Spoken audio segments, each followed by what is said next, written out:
Altamirano Iván. Presente, buenos días. Buenos días. Angulo Dayana.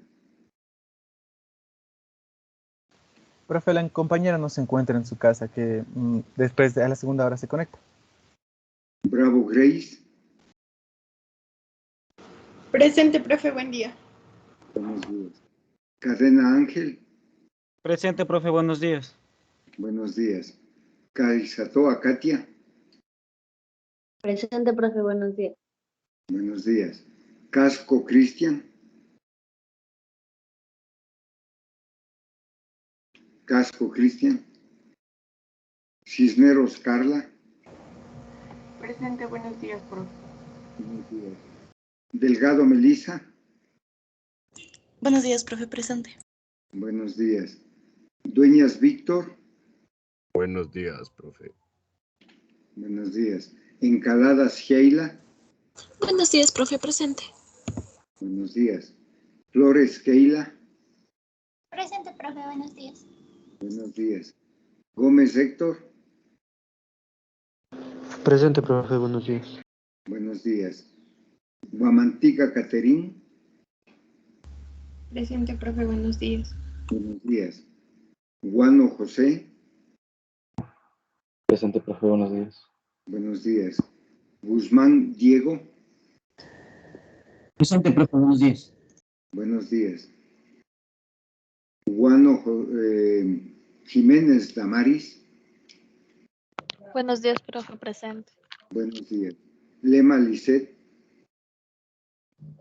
Presente, profe, buenos días. Buenos días. Moreno Carol. Presente, profe, buenos días. Buenos días. Nepal Sebastián. Presente, profe, buenos días.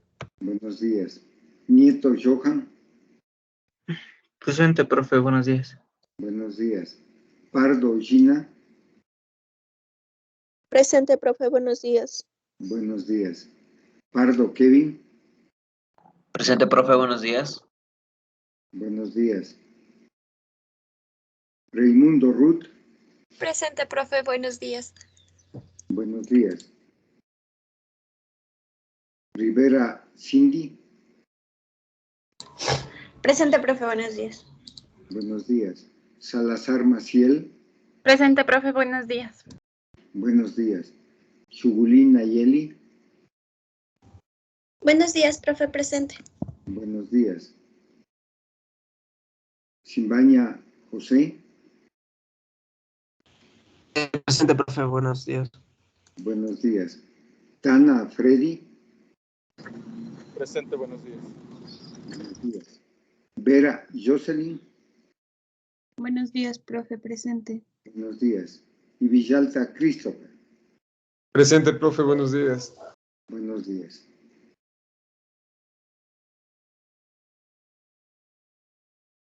Listo.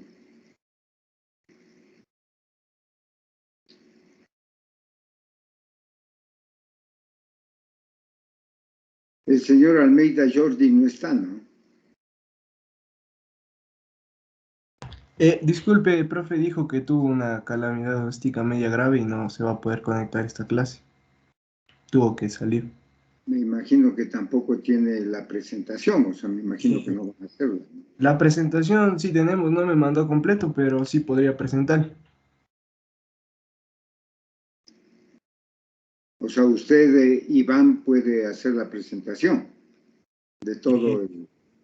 Bueno, vamos, adelante, si ya hicieron adelante, porque aunque sea yo refuerzo, presente lo que tenga y luego yo, aunque sea, completaría. De acuerdo, entonces la pantalla es suya, ya me quito de aquí y adelante. Ya.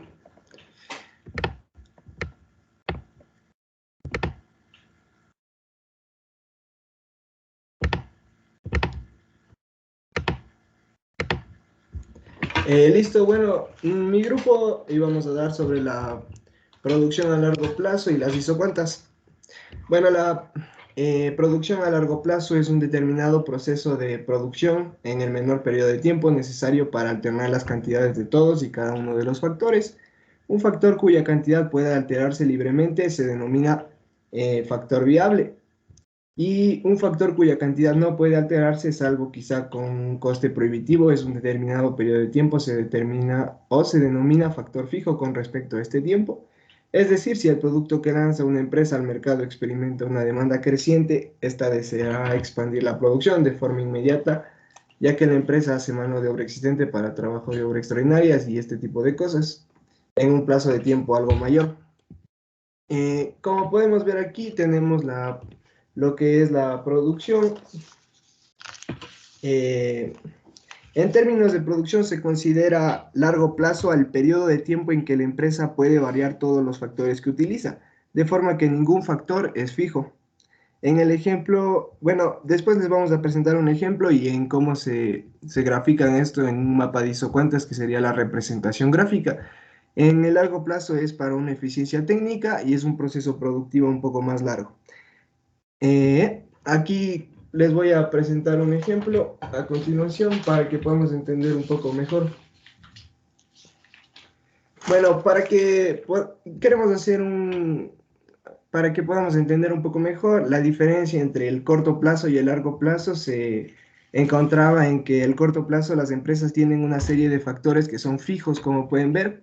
El capital es fijo. Sin embargo, en el largo plazo ya ha pasado el tiempo suficiente para que las empresas puedan modificar todos y cada uno de los factores. En este caso de largo plazo podemos decir que todos los factores son variables. Como podemos ver, tenemos las funciones productivas, que son trabajo y capital, que en el largo plazo son variables, pero en el corto plazo, como podemos ver en la gráfica, el trabajo vendría a ser la única parte variable, ya que es lo único que podemos cambiar de un día para otro, ya que son los trabajadores, menos el capital. Aquí tenemos un ejemplo para que puedan entender de mejor manera. Tenemos la empresa el negocio de la abuelita Mari. Tenemos que ella produce bizcochos, para ello usa dos factores. Utiliza lo que es capital, que vendría a ser el local y los hornos, y la fuerza laboral, que vendría a ser los trabajadores. Como podemos ver, tiene un local con dimensiones reducidas, donde cabían solo dos hornos, como podemos ver aquí en la gráfica. Bueno, no se ve muy bien, pero donde dice corto plazo, tenemos que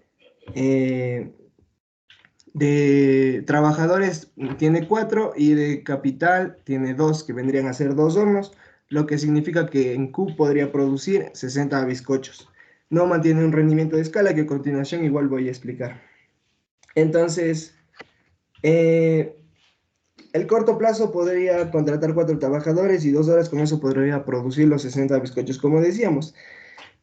Si hay un gran aumento de demanda en el corto plazo, lo único que podría hacer la abuela Mari sería aumentar su número de trabajadores, pero el problema sería que los trabajadores se encuentran con el factor fijo de los 2 hornos y llega un momento en que no se va a poder producir más, como podemos ver. Y entonces aquí vendría a ser lo que la abuelita Mari se plantea: expandir el negocio, o sea, hacerle un poco más grande, aumentar su capital y sus trabajadores. Aquí en el largo plazo A, como podemos ver, está duplicando. Duplica lo que es el local y los hornos de 4 a 8 y la fuerza laboral de trabajadores, que vendría a ser de 2 a 4. Ya que suponemos que tiene una gran demanda, la abuela Mari se puede plantear, como dije, comprar a largo plazo un local más grande y más hornos. Entonces ya podemos, lo que les expliqué, que ya se puede variar ya puede haber una variación en los trabajadores, tanto como en el capital. Entonces, vamos a suponer que, como les dije, va a contratar el doble de trabajadores y el doble de hornos, es decir, está doblando los factores. Se puede dar 3 situaciones diferentes, que puede ser ya aumentando el número de factores, consigue aumentar la producción más del doble, en este caso 160. Como pueden ver, al aumentar en el doble, en el largo plazo, los local y los hornos de 4 a 8 y en la fuerza laboral de 2 a 4, va a poder producir 160 bizcochos. Cuando se obtiene más que el doble en este caso de los 160, los factores, les explico mejor. Cuando se consigue más que el doble, por ejemplo, tiene que producir los 60 bizcochos y está produciendo más que el doble, o sea, más que el doble sería 120, sería el doble, pero está produciendo un poco más, entonces se da un rendimiento decreciente un rendimiento de creciente escala, que ya a continuación les voy a explicar más técnicamente. Y eso, entonces, en el largo plazo B, igual está doblando los factores productivos, igual de 8 a 4, pero en este caso vendría a tener una producción de 100. Entonces, se daría un rendimiento de escala decreciente. Y por último tendríamos lo largo plazo C, que igual está doblando los factores productivos, pero en este caso solo nos vendría a producir 120 bizcochos, en donde el rendimiento de escala vendría a ser constante. Y con esto podemos decir que nos dan razones las razones de rendimiento. Las razones de rendimiento crecientes, que es al aumentar los factores, los trabajadores se benefician de la división de trabajo que permite el aumento de K. Y tenemos la razón de rendimiento decreciente, que al aumentar la cantidad de factores aparecen problemas de gestión, problemas que no aumenta tanto, cosas que suceden dentro de una empresa. Y por eso hay un poco de menor producción de bizcochos. Y por último tendríamos la constante, que en este caso, o sea, se supone que no todos pensamos que cuando se doblan va a ser el doble de la producción de bizcochos, pero casi nunca sucede esto y eso. Listo. Entonces aquí tenemos una tabla un poco más específica. Tenemos a corto plazo, a largo plazo B, tanto los rendimientos de escala. Entonces, para que nosotros podamos entender cómo se deben dar estos rendimientos de escala y cómo vamos a calcularlos, tenemos que ver en cuánto aumentan los factores, o sea, la proporción de los factores. Por ejemplo, en este caso, están aumentándose por 3. Ven que en el corto plazo tuvo 4 trabajadores y 2 hornos, lo que le daba un total de 60 bizcochos de producción por unidad. En el largo plazo A tenemos que pasó de 4 trabajadores a 12 trabajadores y de hornos de 2 a 6, por lo cual tuvo un aumento de 200 bizcochos. Eso sería un rendimiento a escala creciente, pero tenemos que ver la proporción. Están aumentando los trabajos y debemos comprobar si la producción o lo que da de la unidad de bizcochos está aumentando en más o menos a la misma proporción. Entonces, aquí podemos ver que están aumentando los factores por el triple y la producción aumenta más del triple. Y en los rendimientos de escala decrecientes aumentan los factores del triple y la producción aumenta menos del triple. Y en la última, que es la de constante, que aumentan los factores productivos en forma constante, o sea, al triple aumentaría al 180. Listo. Esto, para que puedan explicarles un poco mejor, los rendimientos de escala crecientes o economías de escala, como se puede decir, es cuando al variar la cantidad utilizada de todos estos factores en una proporción determinada, la cantidad obtenida del producto varía en una proporción mayor. Los rendimientos de escala constante, que son los que les expliqué, es cuando la cantidad utilizada de todos los factores y la cantidad del producto obtenida varían en la misma proporción. Esto ya vamos a explicar más detalladamente en las gráficas de las isocuentas. Y los rendimientos de escala decrecientes o deseconomías de escala es cuando al variar la cantidad utilizada de todos los factores en una proporción determinada, la cantidad obtenida del producto varía en una proporción menor. Listo. A continuación les voy a explicar lo de las isocuentas.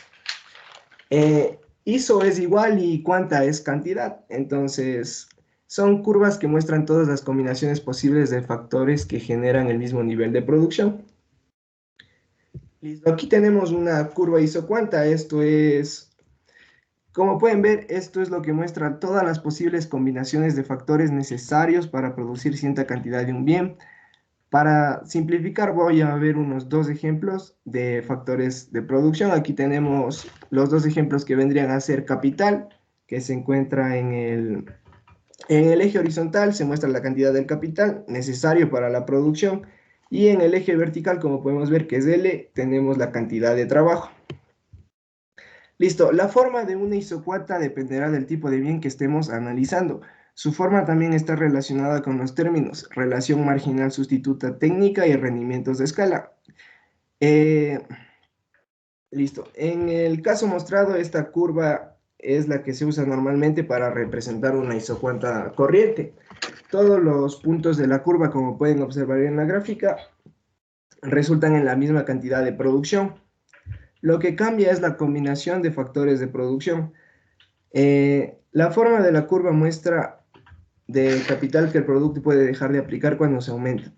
Aquí les voy a poner otro ejemplo. Aquí tenemos un ejemplo práctico del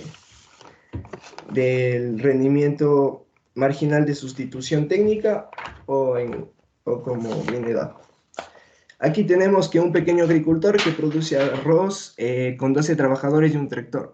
La pequeña empresa está sembrando 5 tareas diarias de arroz. Supongamos ahora que el productor desea incorporar un tractor más a la siembra de arroz. En este caso, el tractor representa el capital K y los trabajadores representan el factor productivo de trabajo.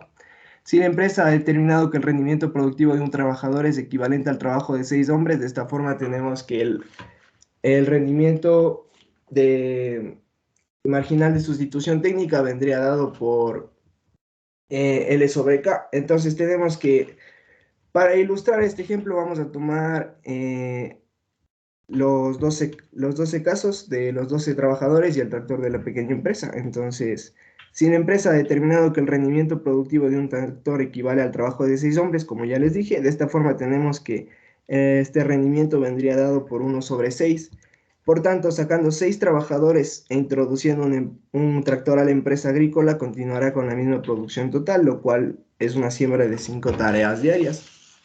Entonces, aquí tenemos la representación gráfica con una isocuanta.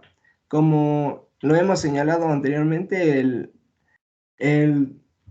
la relación marginal de sustitución nos brinda la tasa que en un factor productivo se debe sustituir por otro factor para mantener al mismo nivel la producción total. Esto se puede revelar a través de lo largo de la isocuanta, como les expliqué, en razón que la tasa marginal de sustitución técnica es el valor de la pendiente en cualquier punto de la isocuanta. Entonces, como podemos ver, cualquier punto de la isocuanta es el valor de la RMS, que sería la relación marginal de sustitución, y la isocuanta es la línea que indica las distintas combinaciones de factores que mantienen el mismo nivel de producción. Como se visualiza en la gráfica, el nivel de producción en los puntos A, B, C y D es el mismo. Así, por ejemplo, en el punto A con un capital K1, como podemos observar, y en un nivel de trabajo L1. Es el mismo que el nivel de producción D, igual a la relación de K4 y L4. La pendiente de la isocuanta en el punto ABCD es la misma, por tanto, el rendimiento marginal de sustitución técnica es igual a la pendiente de la isocuanta en cualquier punto de ella. Listo con esto, tenemos las siguientes dos gráficas de isocuantas. Como podemos ver, en la primera necesitamos 10 unidades de capital y 2 unidades de trabajo para producir una cierta cantidad. Entonces, quiero que relacionen con la otra.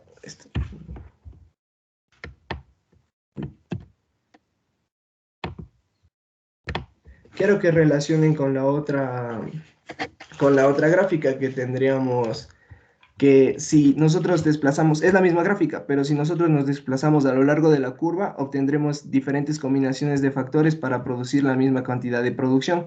Esta relación que podemos ver aquí es la que se llama relación marginal de sustitución técnica y corresponde a la pendiente de la curva en cada uno de sus puntos. O sea, como les dije, en cada punto va a ser igual. Listo. Aquí tenemos un aumento en la producción. Para que se dé un aumento en la producción, solo se vendrá dado por un desplazamiento de la isocuanta hacia afuera. Este es un ejemplo de muchas representaciones posibles de las isocuantas. Aquí tenemos la forma de la pendiente de la isocuanta. La tenemos muy vertical o muy horizontal y esta se determina por cuán sustituibles pueden ser los factores de producción. En este caso, si tendríamos en el eje de las X el capital y en el eje de las Y el trabajo, podríamos decir que tenemos una gran maquinaria y poco trabajo. Y en el otro igual. Tenemos lo que son las isocuantas paralelas, que vendría a ser... Bueno, este ejemplo muestra un mapa de isocuantas con rectas paralelas, este caso de factores de producción que son sustitutivos perfectos. La relación marginal de sustitución técnica vendría a ser igual a 1. Y las isocuantas tienen un ángulo de 45 grados con cada uno de los ejes. Listo, esto.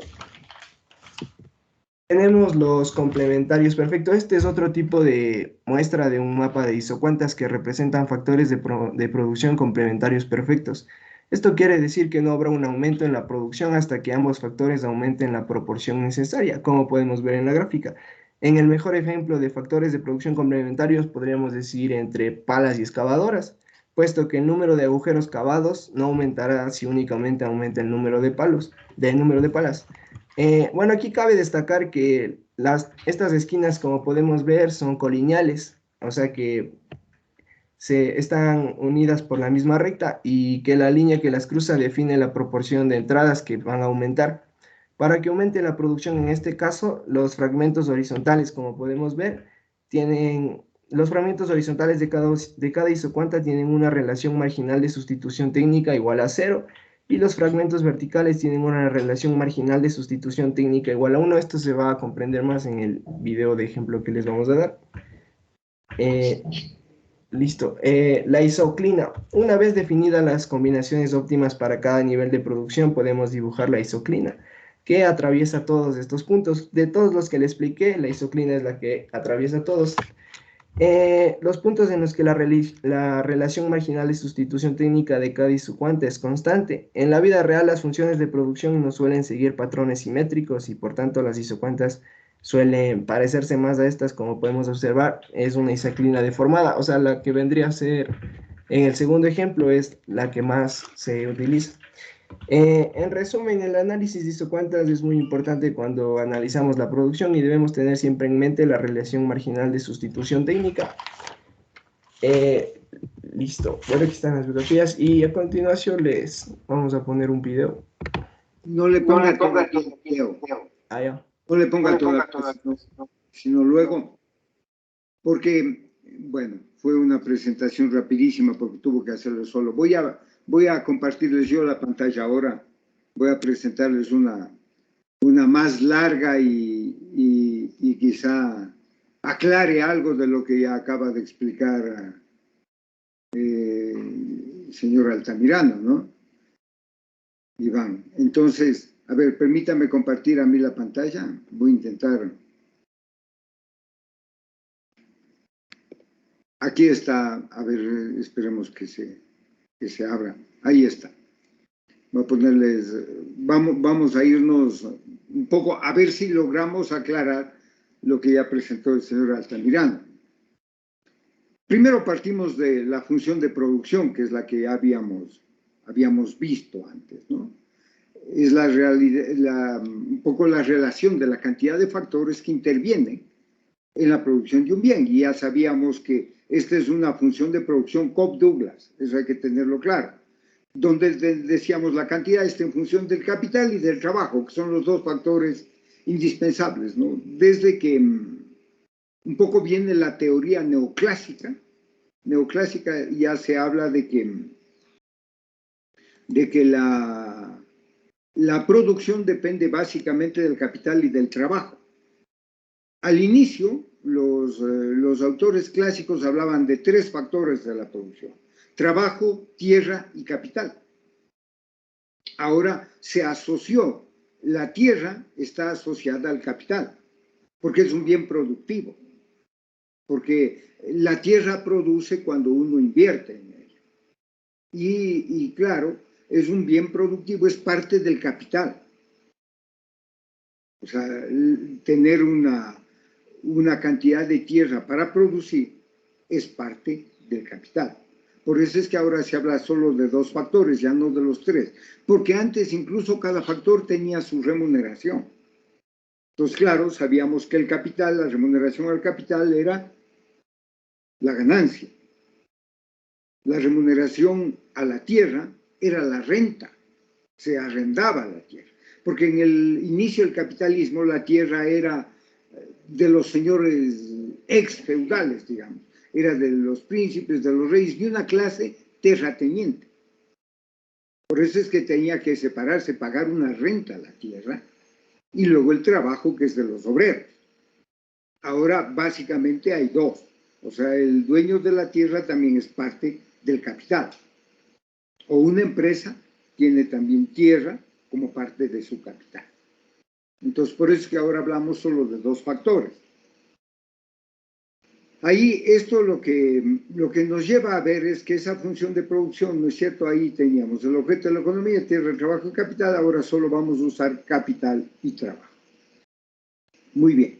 La empresa no puede variar todos los factores con la misma rapidez, obvio.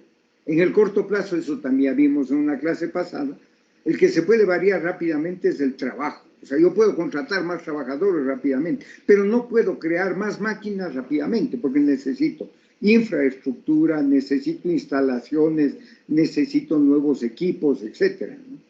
Que tienen que ver con el trabajo y el capital. Es decir, yo necesito crear un nivel de inversión, no de corto plazo, por eso es que se habla que es capital constante, no es capital variable. El capital variable lo puedo reemplazar rápido, materias primas, insumos, trabajadores, etcétera, los puedo incorporar rápido o despedirlos también rápido. En cambio, el capital constante, que es infraestructura, que son maquinaria y equipo, eso requiere un proceso de maduración, requiere un proceso de más lento de construcción, de equipamiento, de prueba y de producción. Por eso es que las empresas no pueden variar todos los factores, por eso decimos acá. En el corto plazo puede ajustar la producción, pero en el largo plazo es cuando puede mover los factores productivos. Incluso, según este esquema, podría mover la eficiencia del trabajador, es decir, la capacitación del trabajador.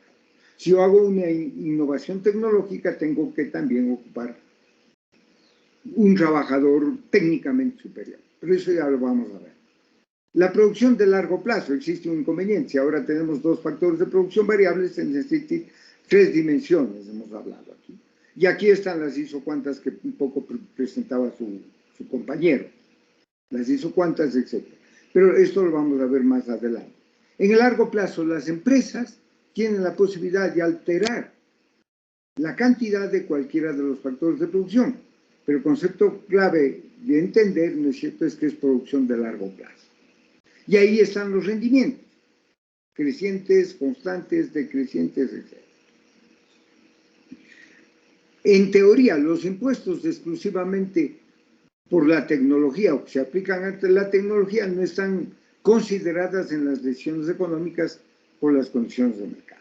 O sea, por ahora los vamos a dejar un poco fuera, ¿no?, para evitarnos la complicación del análisis.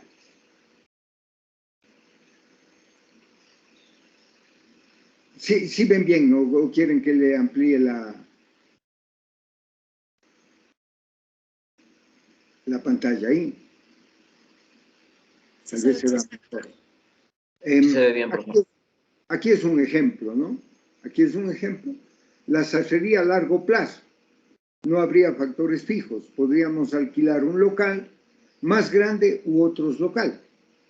Utilizar máquinas con mayor capacidad o en mayor número. Recurrir a formas alternativas de organizar la producción e incluso introducir normas tecnológicas. No se trata de solamente aumentar la cantidad de máquinas o trabajadores.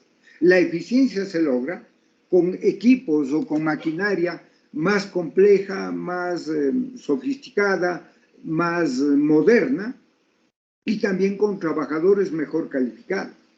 Porque la idea es que digamos, el empresario o el pequeño empresario lo que busca es mayor eficiencia, porque está viviendo en un mercado altamente competitivo y ahí hay que competir en calidad, en diseño, en productividad, etcétera, ¿no? Entonces, porque el diseño y la calidad son parte de la competitividad y la productividad es parte de la cantidad. O sea, no se trata solamente de producir más, hay que producir más y mejor. Y eso es una cosa que los empresarios tienen que un poco asumir esa responsabilidad. Y aquí tenemos un ejemplo, ¿no? La situación inicial, el capital en unidades físicas del trabajo, la producción de zapatos y los rendimientos constantes, decrecientes y crecientes, ¿no es cierto? O sea, un poco la idea es ir mostrando que se puede hacer. Ahora bien, en el largo plazo se incorpora en esta función de producción, en el largo plazo, si quieren la función de producción en el largo plazo, depende del cambio tecnológico. Porque ese es el objetivo, ¿no es cierto? Quizá aquí pues, se podría poner, ¿no?,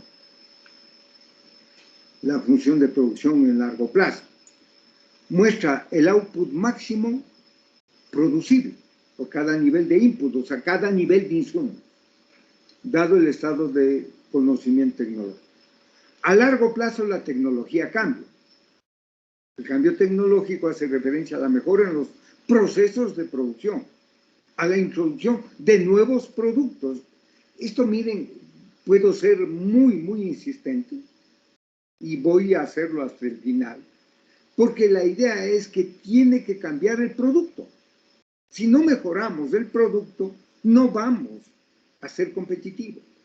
No puedo producir, como muchos empresarios creen, si a mi abuelito le fue bien, yo tengo, ¿por qué voy a cambiar? No, es que el abuelito estuvo bien, pero hace 50 años. Ahora estamos 50 años después. El mundo cambia, las preferencias cambian, los insumos cambian, los diseños cambian. Es decir, la búsqueda permanente de mejorar la producción es una necesidad permanente también. O sea, no podemos conformarnos con un tipo de producto hecho hace 50 años. Y ese era el problema, ¿se acuerdan cuando hablábamos del banano y de la camioneta Ford? Yo les decía, nosotros seguimos produciendo igual que hace 70 años, cuando era el boom bananero, pues ya en el año 52. Mientras que la camioneta ya no tiene nada que ver la actual con la camioneta del 52. Entonces, algo tenemos que hacer. Y ahí me gustaría, pero claro, es un poco largo, pero alguna clase me voy a dedicar a presentarles una entrevista al campeón nacional de cata del café y uno de los mejores representantes del Ecuador en catación de café frente al mundo, que vale la pena oír.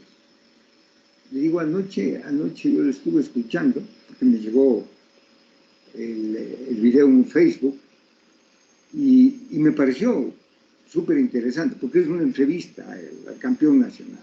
Y ahí vamos a entender algo más de esto, ¿no?, que me gustaría compartir con ustedes. La aplicación en el Ecuador, tratemos ver en el Ecuador, siempre les he dicho, aterricemos a lo que nos pasa. Mayor dinamismo se observó en las exportaciones de camarón, que atrajo más inversión. ¿Ustedes saben cómo nació la producción y exportación de camarón en el Ecuador? Una universidad, la ESPOL, la Escuela Politécnica del Litoral, creó una escuela de análisis y producción de, ¿cómo diríamos?, de crías de especies acuáticas, la Facultad de Biología. Y ellos diseñaron cómo producir los famosos alevines, o sea, las larvas de camarón, para poder hacerlo, porque antes el camarón lo pescaban en el mar, y de ahí sacaban incluso las semillas, las larvas del camarón, y les ponían en piscinas. Claro, el camarón de mar se supone en teoría que es un camarón especial, que es un camarón más grande, que es un camarón más resistente y más sabroso, en teoría. Pero en la Escuela Politécnica del Litoral empezaron a buscar la reproducción en cautiverio de las larvas de camarón. Entonces empezaron a generar en un laboratorio para crear las larvas. Y consiguieron un buen nivel de resistencia de estas larvas y se podían ya sembrarles en piscinas. Entonces se crearon las piscinas camaroneras y empezaron a poner las larvas de camarón, alimentarles con balanceado, tratando de alimentarles con los productos que en teoría serían los referentes en el mar también. O sea, con algunos minerales, con algunas algas, etc. Pero básicamente empezaron a alimentarlos con balanceado. Y ocurrió que el camarón empezó a ser resistente y un sabor que no era tan diferente del sabor del camarón que se pesca en el mar. No era tan diferente. Luego empezaron con variedades, etc. Y empezó la cultura del camarón en Ecuador, porque uno de los problemas que tenía el país era conseguir larvas. No, nadie nos quería vender las larvas de camarón. Entonces la Politécnica tuvo que hacer un estudio para acá, para Ecuador. Por eso es que nuestro camarón ahorita está catalogado en el mejor del mundo. El camarón que creamos en cautiverio, o sea, en piscina. Miren, una universidad generó el proceso y se disparó el boom del camarón. Ahora somos, creo que, el principal país exportador de camarones en el mundo. Esa es la diferencia. Entonces, claro, ahí empezaron. Mayor dinamismo se observó en las exportaciones de camarón porque obviamente el mercado interno no abastece. Hay que entrar al mercado mundial. Y antes empezamos a entrar como los países del sudeste asiático. Eran los que más producían camarón. O sea, dígase Indonesia, Tailandia, Singapur, incluso la isla de Baltra, todos estos países que el tsunami destruyó en el 2010. ¿Se acuerdan? El tsunami de Sumatra, o terremoto en Sumatra, ahí destruyó las piscinas de camarón de esa zona. Entonces, claro, Ecuador empezó a exportar camarón a estos países para que estos cumplan con sus ofertas o con sus compromisos con países europeos, con países desarrollados, Japón, Estados Unidos, Europa. Y el Ecuador triangulaba, es decir, Ecuador empezó a exportar camarón a Indonesia, a Tailandia, para que ellos cumplan sus compromisos, es decir, el camarón llegaba a Tailandia y volvía a Europa o a Estados Unidos. Absurdo, ¿verdad? Pero ellos lo que querían era cumplir sus compromisos. Y claro, como se demoró un par de años la reconstrucción, el Ecuador tuvo que lanzarse a un incremento muy fuerte de piscinas. Por eso es que empezó Manabí. Las piscinas estaban muy cerca en Guayas, ¿no? Cerca de Guayaquil, pero después fueron al Oro, Manabí, Los Ríos, en fin. Empezaron ya las piscinas de camaronera, porque había una demanda brutal. Porque claro, todos los países exportadores, nuestros competidores se destruyeron. Entonces empezamos con un boom de camarón. O sea, fue un momento, a veces las desgracias de unos es la ventaja de otros. Lastimosamente a veces es así. Pero empezamos a producir y exportar camarón. Por eso es que se habla aquí en el caso de Kerling y Canguil, ¿no es cierto? Una inversión de 65 millones de nuevas plantas de producción de alimentos con capacidad de 470.000 toneladas. 115 millones en los próximos 2 años, es decir, vino el boom del camarón. O sea, eso queda claro. Entonces había que contratar y capacitar a nuevos empleados en su estación de validación en la parroquia El Morro, en el cantón Guayas, donde empezó este boom. Después ya empezaron a aparecer nuevos laboratorios que creaban larvas, que producían larvas de camarón y se pudo seguir con el proceso. Gráficamente, ¿no es cierto? Un cambio tecnológico se concreta en un desplazamiento hacia arriba de la función de producción, claro. O sea, eso, si tenemos producto y trabajo, o sea, obviamente se va la curva para arriba cuando tenemos mayor producción. Y eso también implica que la productividad del trabajo mejora con la tecnología, obvio. Por eso les decía, si queremos tener mejores condiciones de vida, hay que incrementar la productividad y la competitividad. Pero en este caso, en el camarón, estamos hablando, por ejemplo, en el banano, donde no podemos darle mayor valor agregado, no lo hemos dado. Lo que podemos hacer es incrementar la productividad, es decir, aumentar la producción, mejorando la tecnología, mejorando, ya digo, los laboratorios para que produzcan las larvas de camarón. Al principio las larvas de camarón eran muy débiles, o sea, se morían el 50%. Entonces había que ir mejorando para que tenga mayor resistencia, y ahora ya tenemos una pérdida mínima, ¿no? Será de un 5% de lo que usted siembra de camarones a lo que cosecha, digamos. Y claro, eso es un proceso de aprendizaje también. Hay que ir aprendiendo, hay que ir entendiendo, hay que ir mejorando. Y claro, se necesita laboratorios, investigación. Hubo una época que vino la famosa mancha blanca en el camarón. Y empezaron a morirse los camarones, ya grandecitos empezaron a morirse. Se tuvo que hacer toda una investigación, la famosa mancha blanca, es decir, el camarón se blanqueaba y moría. ¿Y saben qué fue?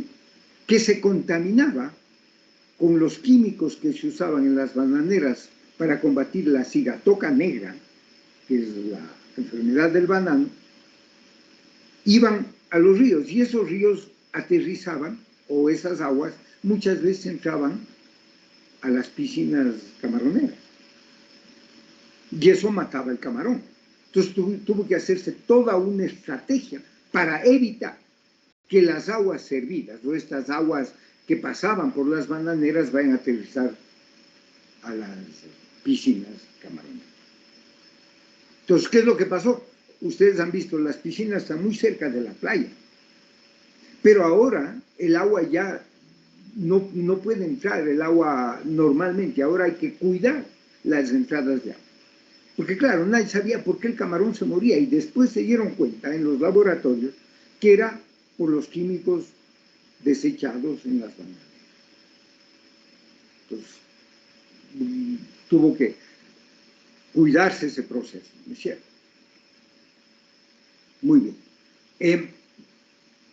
Igual, podemos ver un ejemplo, ¿no? Un productor está considerado fabricar un total de 2.000 kilogramos anuales de jamón de York.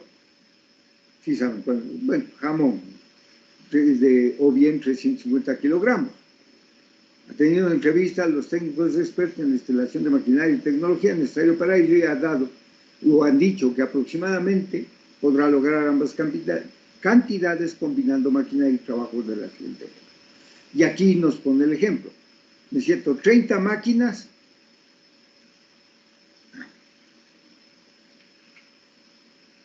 ...30 máquinas, 100 trabajadores, 15 máquinas, 130 trabajadores y 8 máquinas, 200 trabajadores. Extraño, ¿no es cierto? Parece... Pero claro, ¿cuál es la idea con implementar tecnología? Por eso les decía, en muchos casos, la incorporación de nueva tecnología elimina a los trabajadores. Por eso es necesario que el trabajador sea altamente capacitado para que no sea reemplazado por una máquina.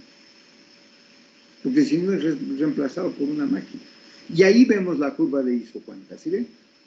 Con la implementación de tecnología. ¿Cómo crece? Baja el número de maquinaria, ¿no es cierto? O sube el de trabajadores, o sube la inversión en maquinaria y reduce el número de trabajadores. Aquí esta es un reemplazo de la tecnología por el trabajo.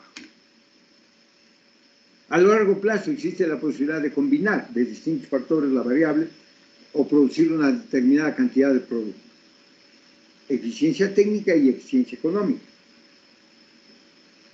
La eficiencia técnica es incorporar tecnología y la eficiencia económica es reducir costos. O sea, ahí está.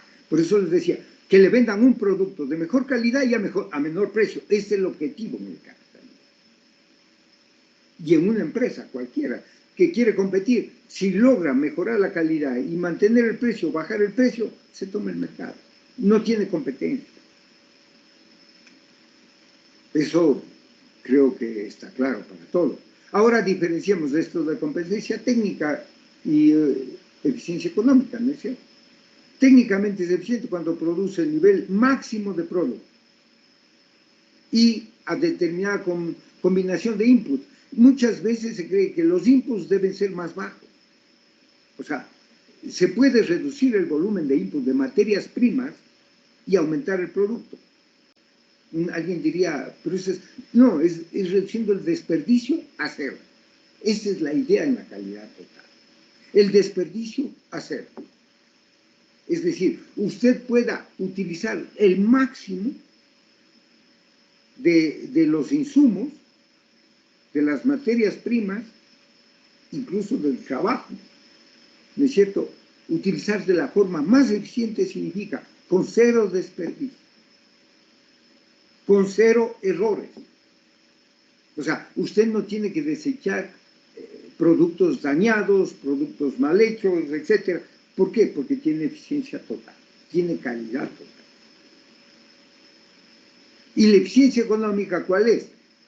Es técnicamente eficiente desde el punto de vista cuando utiliza la combinación de inputs con el mínimo costo. Es decir, ganar más, tener más rentabilidad para producir un determinado producto. Es decir, usted sin aumentar los costos mejora la calidad. Usted pueda mejorar su producto sin incrementar el costo. Y obviamente sin incrementar el precio. En conclusiones, ¿no es cierto? Así, a manera de conclusión, tenemos factores productivos y tenemos rendimiento y tenemos la productividad. O sea, el mejor uso de factores productivos mejora los rendimientos. Al mejorar los rendimientos, mejora la productividad. Y no tenemos dónde perder, ¿no es cierto? Ahora veamos las isocuantas, igual, que ya explicó también el señor Altamirano, ¿no es cierto? Miren, teníamos cantidad 1, 2, 3. Mientras más usa capital, menos trabajo. Mientras menos capital, más trabajo. Pero usted también puede alejarse del origen. Al alejarse del origen, ¿no es cierto?, usted tiene mayor influencia del capital y del trabajo.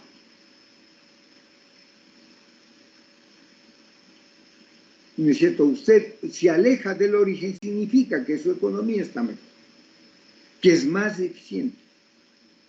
¿Por qué? Porque va a tener, cierto que más capital, también más trabajo, pero tiene más producto.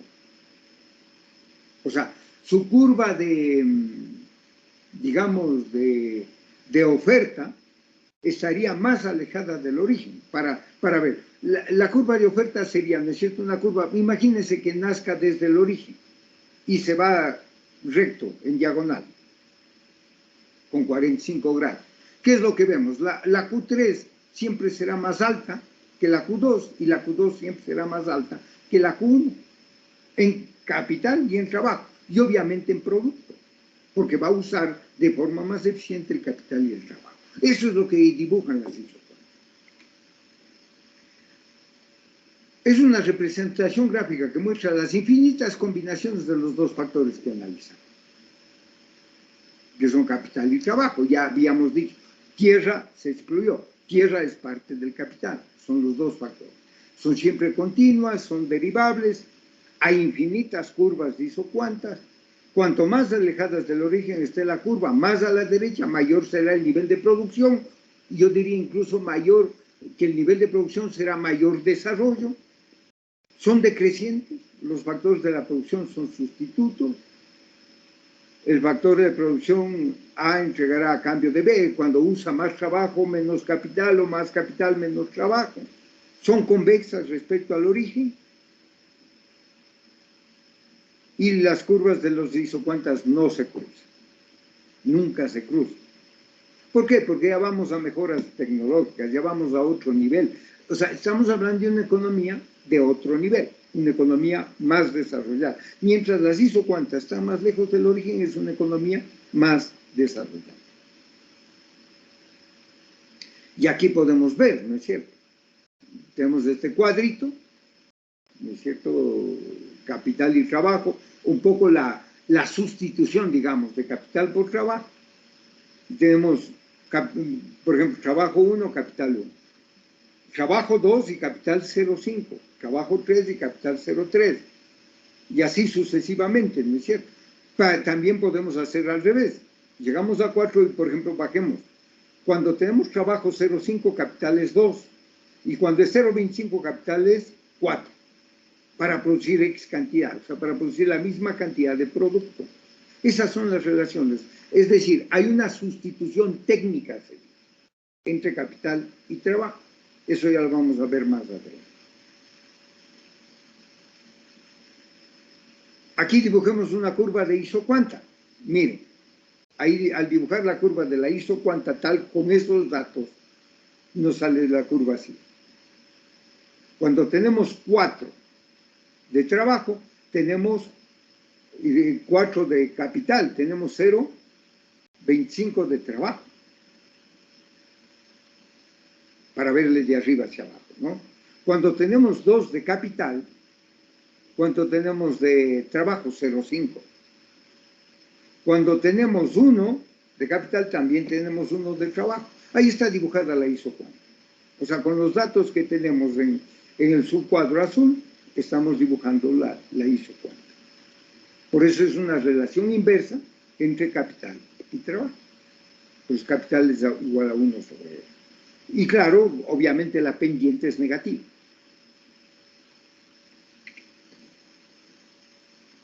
Esta es una curva de isocuanta. 1, 2, 3 y 4.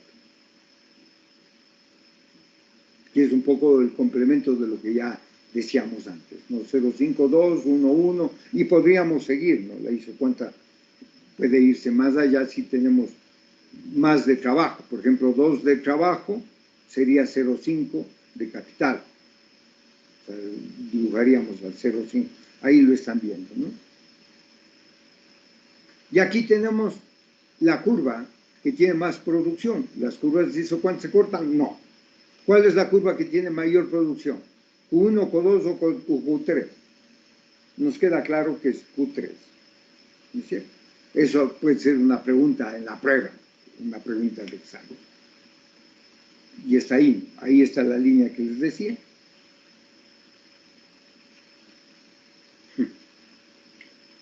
Y aquí está, vean.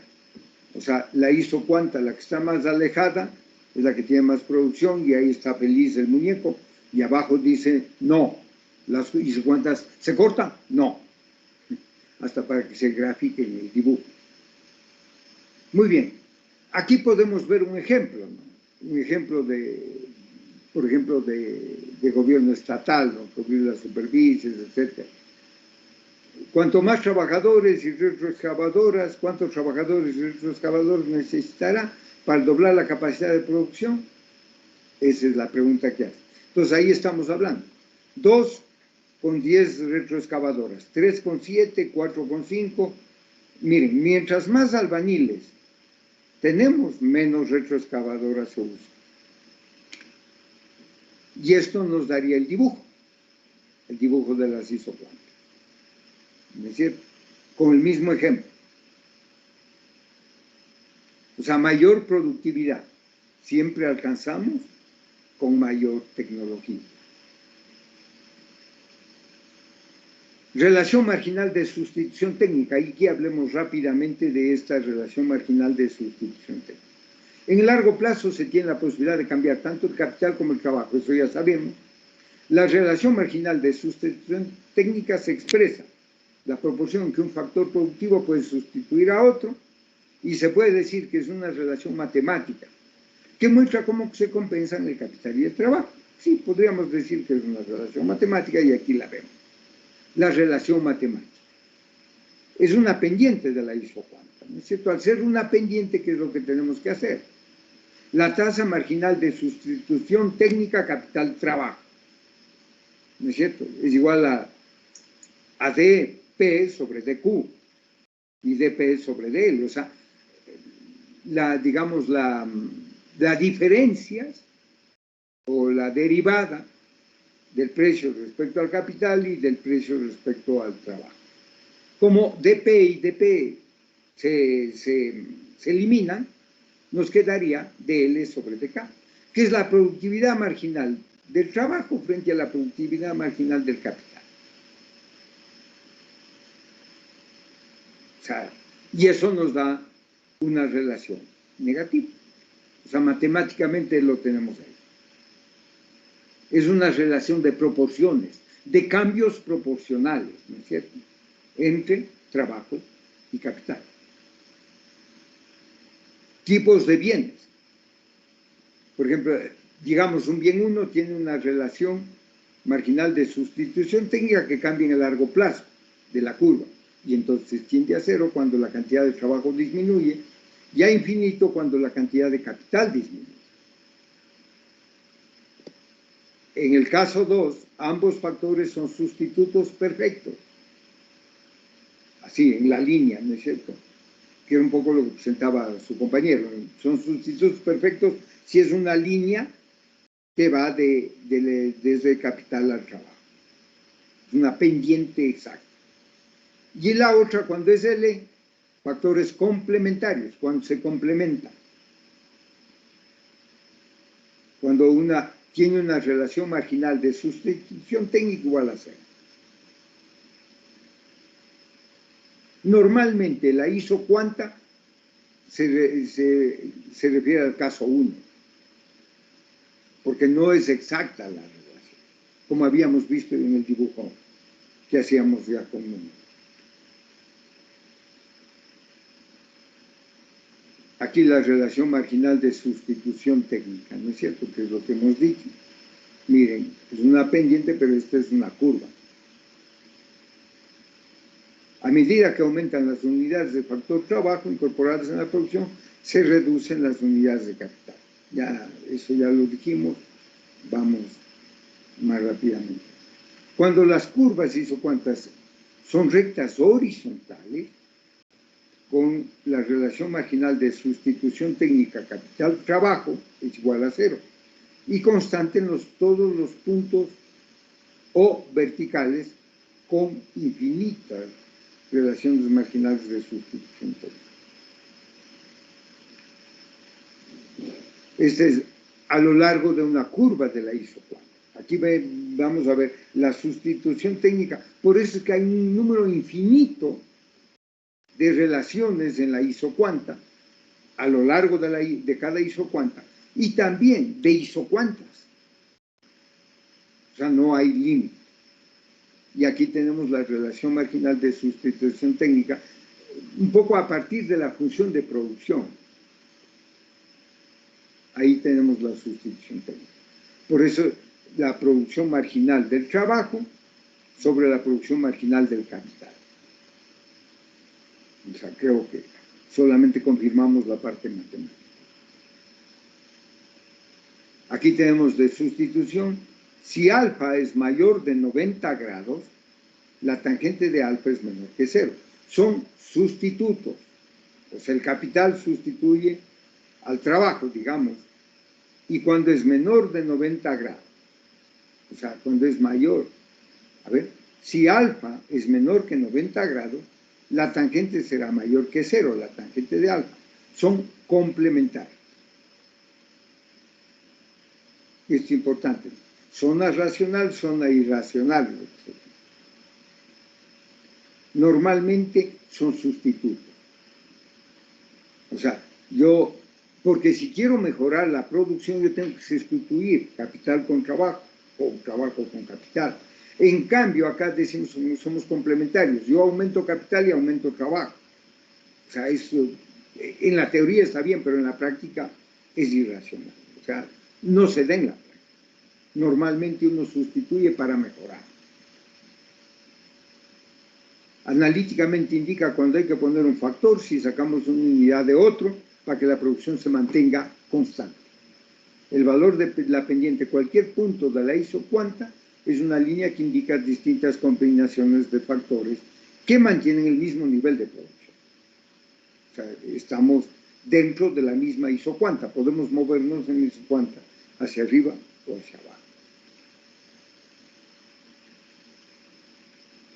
Aquí está, es igual al cambio del insumo capital dividido entre el cambio del insumo trabajo. Esto ya lo dijimos. Es la pendiente de los guantes en un punto. Esta relación técnica busca sistemáticamente obtener la cantidad de un factor de producción que hay que disminuir con el objetivo de aumentar en cierto nivel otro factor. Ya les digo, normalmente se sustituye capital por trabajo. Normalmente. Nadie hace al inverso. Porque la idea es aumentar la productividad. Y la productividad se aumenta con máquinas más sofisticadas y con trabajadores más capacitados.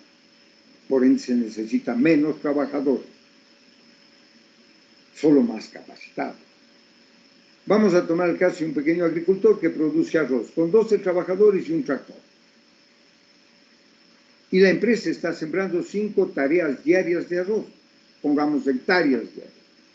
Supongamos ahora que el productor desea incorporar un tractor más a la siembra de arroz. Entonces es conveniente para el productor determinar cuántos trabajadores debe sacar por la incorporación del tractor.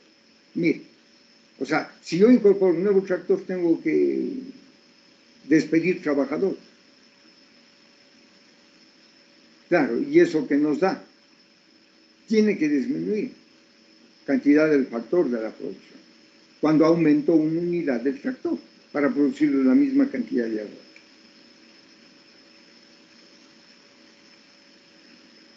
Si la empresa ha determinado que el rendimiento productivo de un tractor es equivalente al trabajo de 6 hombres, de esta forma tenemos que la relación marginal de sustitución técnica es 1, o sea, aumento de 1 en capital con reducción de 6 trabajadores, para mantener la misma producción total. 5 tareas diarias o 5 hectáreas diarias. Nos brinda la tasa de un factor que debe ser sustituido por otro. Esto ya lo vimos, ya incluso tuvimos el ejemplo. Y ahora vamos a los rendimientos de escala. Solamente como, esto también ya de alguna manera lo vimos, ¿no? Entre grandes empresas por emplear trabajadores frente a la productividad. Empresas pequeñas y microempresas consideradas como opciones empresariales de eficiencia. Así se considera. Por eso decía yo, una microempresa tiene que ser altamente eficiente. O la otra alternativa, que creo que uno de los grupos va a hacer este trabajo. La idea es juntarse los pequeños para hacer la gran empresa. Una empresa comunitaria, una empresa solidaria. Es decir, no tiene que ser pequeña una empresa comunitaria, puede ser grande. Si yo tengo el gran hacendado o la gran empresa que produce 100 hectáreas de banano para exportar, y yo tengo 100 productores de 1 hectárea, ¿puedo competir con la de 100 hectáreas o no? Puedo.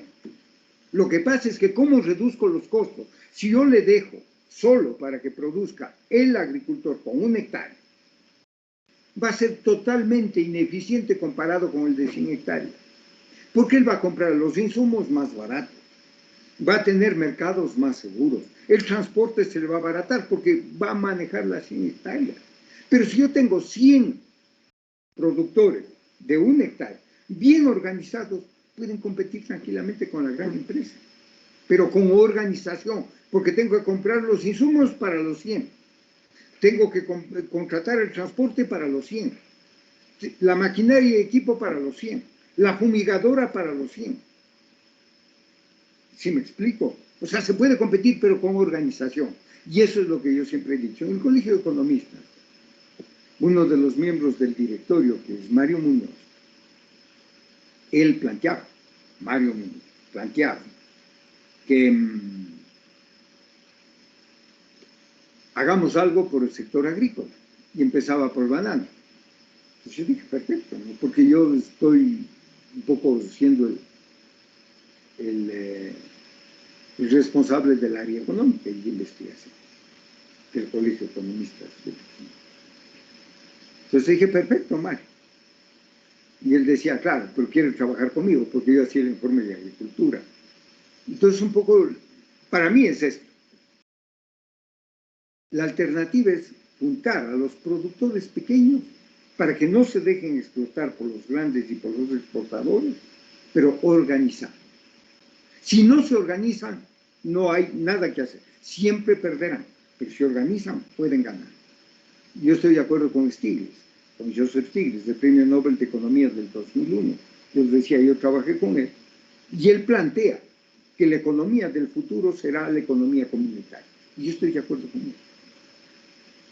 Pero eso, para lograr eficiencia, imagínense el trabajador en su hectárea, con los mejores insumos, él va a trabajar mucho mejor que un empleado de la gran hacienda, porque es su hectárea, es su terreno, es su vida, es su negocio, y lo va a hacer mucho mejor que él. Rendimientos a escala, la ley de rendimientos decrecientes, ¿no es cierto?, explica cómo se comporta la producción, aumenta en comparación con el aumento de factores, los rendimientos a escala siempre van hacia arriba, o sea, las isocuantas tienen que ir hacia arriba. Los rendimientos constantes es cuando uno usa uno de uno, ¿no? O sea, aquí, por ejemplo, aumenta la producción en la misma proporción que los factores productivos, esos son los constantes. Por ejemplo, constantes a escala serían los microprocesadores, sería un ejemplo, ¿no es cierto? Rendimientos constantes a escala. Se duplica la cantidad de producción, pero también se duplica la cantidad de factores. Bueno, esto pasamos rápido. Y rendimientos crecientes. Aquí las isocuantas están cada vez más cerca. ¿Por qué? Porque hay rendimientos crecientes. O sea, aumenta más el producto que la cantidad de factores. Si están viendo, aumenta más el producto que la cantidad de factores. Por ejemplo, de 5 trabajadores se pasó a 8 en la isocuanta para producir el doble. De 5, debería ser a 10 para producir el doble en número de trabajadores. Y de 8 a 10 para producir 30.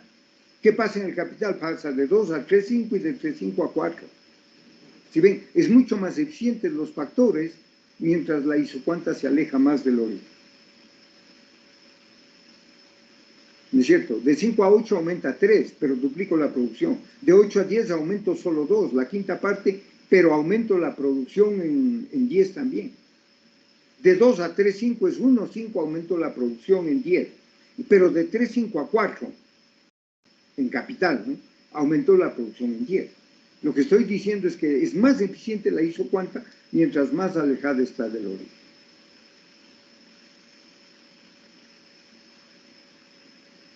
Esto es un poco la productividad estática, diríamos lo de Smith, ¿no? En rendimientos decrecientes sería esto. Cuando los factores de la producción, miren, crecen muchísimo, este es el caso contrario de lo que veíamos, decreciente. Miren, de 5 aumento 10 trabajadores y apenas aumento en 10 la producción. De 2 aumento a 6 máquinas o en mi equipo y recién subo 10 la producción. Y luego duplico las máquinas para aumentar en 10 la producción y duplico también el número de trabajadores. Esto es ineficiente. Son rendimientos decrecientes. Bueno, esto es un ejemplo. Vamos más adelante. Como un diferenciador, el tamaño de una empresa, lo que se dice es que es más eficiente la gran empresa. Yo ya les comenté, en el caso de la organización, podemos hacer mucho más eficiente a las pequeñas empresas. Muchos más eficientes las pequeñas, pero con organización. Asignación de recursos, la función de producción Cobb-Douglas. Aquí cuando alfa más beta es mayor que 1, son rendimientos crecientes. Alfa más beta es igual a 1 constantes, y alfa más beta menor que 1, rendimientos decrecientes, que es lo que tenemos abajo. Esto creo que es solo un ejemplo. Sigamos esto. El incremento de capital, tenía constante la mano de obra. El gobierno colombiano es un ejemplo. Y unas conclusiones así rápidas, ¿no? Luego de haber efectuado el trabajo de investigación, se concluye que la producción en largo plazo surge. ¿Cuándo? Cuando la producción es mayor a un año y donde los factores productivos son variables. Es decir, el factor capital y el trabajo no permanecen constantes, pero la tecnología influye de manera directa en los factores productivos. Nos guste o no, la tecnología mejora los procesos de producción y por eso nos toca incorporarla. Además, puede medirse a través de los rendimientos de escala, crecientes, decrecientes, constantes, que explican el productivo. Es lo que vemos con la función de producción. Y uno puede medir ahí cuánto está usando el capital y trabajo y cuánto aumenta el producto para medir la eficiencia. Y cuando hablamos de las isocuantas, ¿no es cierto?, representan todas las combinaciones para lograr un determinado nivel de producción en la empresa. Representando los infinitos y distintos modos de producir, si se atiende al volumen de factores invertidos en la fabricación, de un mismo nivel de producto, mismo nivel de productos.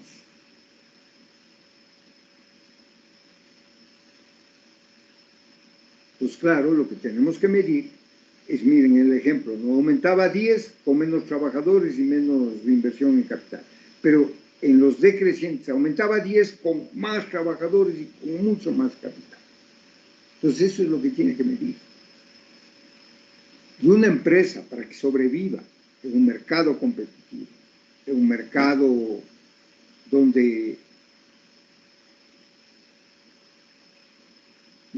¿cómo se diría?, la dictadura del mercado define, si no somos eficientes estamos fuera.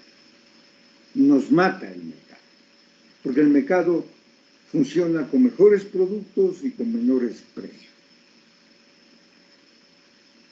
Así que la alternativa es esa, hacer mejores productos. Y ahora había que añadir un ingrediente adicional. Cuando hablábamos de que hay que cuidar el planeta, el medio ambiente, ahora hay que decir altamente eficiente, con menor desperdicio, con menor agresión al medio ambiente y a la naturaleza, producir mejores productos.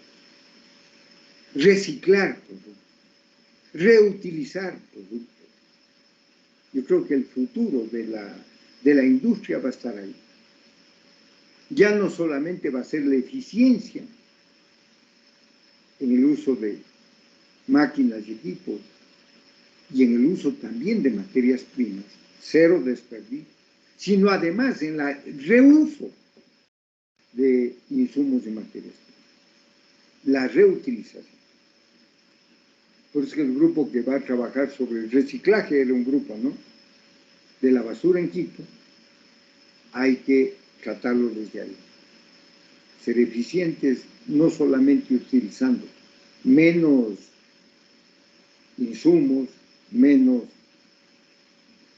trabajo, sino también mejor combinación. Después, por ejemplo, las empresas envasadoras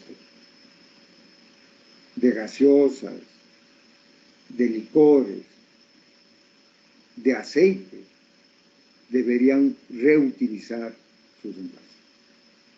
Sobre todo los de vidrio. Los de vidrio son mucho más fáciles de reutilizar que los de plástico. Muy bien.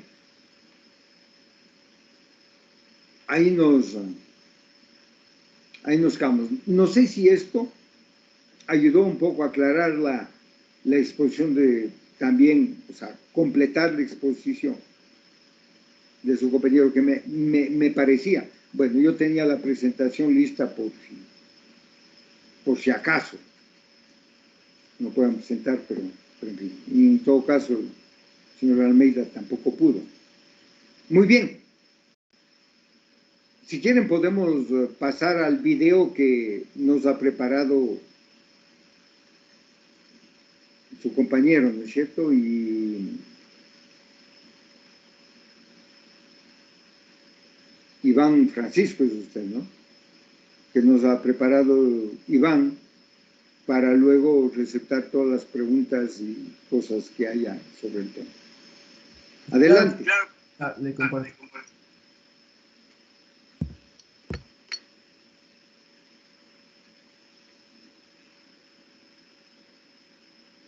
Ya dejé de compartir yo para que pueda compartir. Sí se puede escuchar.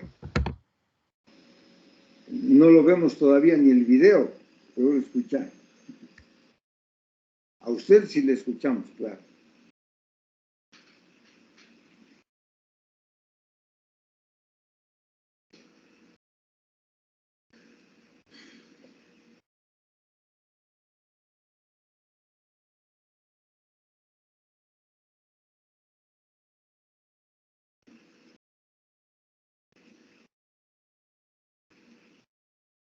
Sí, sí se ve. No todavía. No, no está compartiendo la pantalla. Ahí se ve, pero todavía no se escucha. A ver, póngale sonido.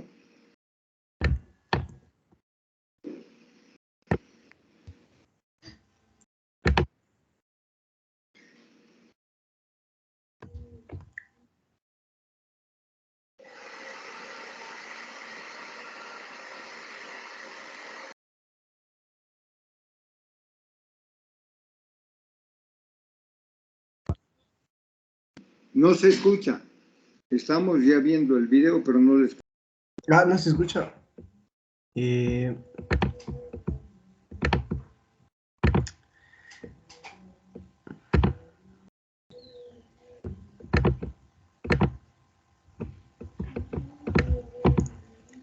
Hola, ¿qué tal?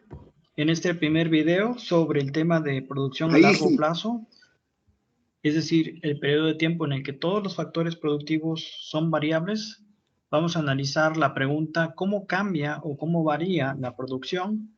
Por ejemplo, cuando se modifica la cantidad de factores productivos, ya sea que se duplique la cantidad de factores productivos o se triplique la cantidad de factores productivos. Para ello vamos a presentar los siguientes datos. Esta tabla con dos factores productivos, capital y trabajo, muestra las diferentes combinaciones de trabajo y de capital que generan un determinado volumen de producción. Por ejemplo, se puede producir 20 unidades de producción utilizando una de trabajo y una de capital. Se puede producir 40 unidades, ya sea produciendo, o más bien ya sea utilizando 2 de trabajo y una de capital, o bien una de trabajo y 2 de capital. Me llama la atención en esta tabla, ¿sí?, el volumen de producción de 75, porque muestra justamente las distintas combinaciones de trabajo y de capital que generan ese volumen de producción. Por ejemplo, se puede producir 75 unidades de producción, ya sea utilizando una de trabajo y 5 de capital, o bien se puede utilizar 2 de trabajo, 3 de capital. Pero también se puede utilizar 3 de trabajo con 2 de capital, o bien 5 unidades de trabajo con una de capital. Si tenemos entonces, podemos utilizar para este ejemplo un proceso productivo muy intensivo en capital, por ejemplo, cuando se ocupa 5 unidades de capital y tan solo una de trabajo, o bien un proceso productivo intensivo en mano de obra, es decir, un proceso de producción pues bastante artesanal, como por ejemplo 5 unidades de trabajo con tan solo una unidad de capital. Ahora bien, podemos ilustrar estos datos gráficamente, los podemos graficar para dibujar lo que se conoce como curvas de isocuanta. Isocuanta significa iso igual y cuanta cantidad, es decir, igual cantidad que se obtiene con diferentes combinaciones de trabajo y de capital. Por ejemplo, la isocuanta color café con la etiqueta Q sub 1 representa distintas combinaciones de trabajo y de capital que generan un volumen de producción de 55 unidades. Yo puedo producir 55 unidades, por ejemplo, con 3 de capital y 1 de mano de obra. O bien en el punto D, en donde yo ocupo 3 de trabajo y tan solo 1 de capital.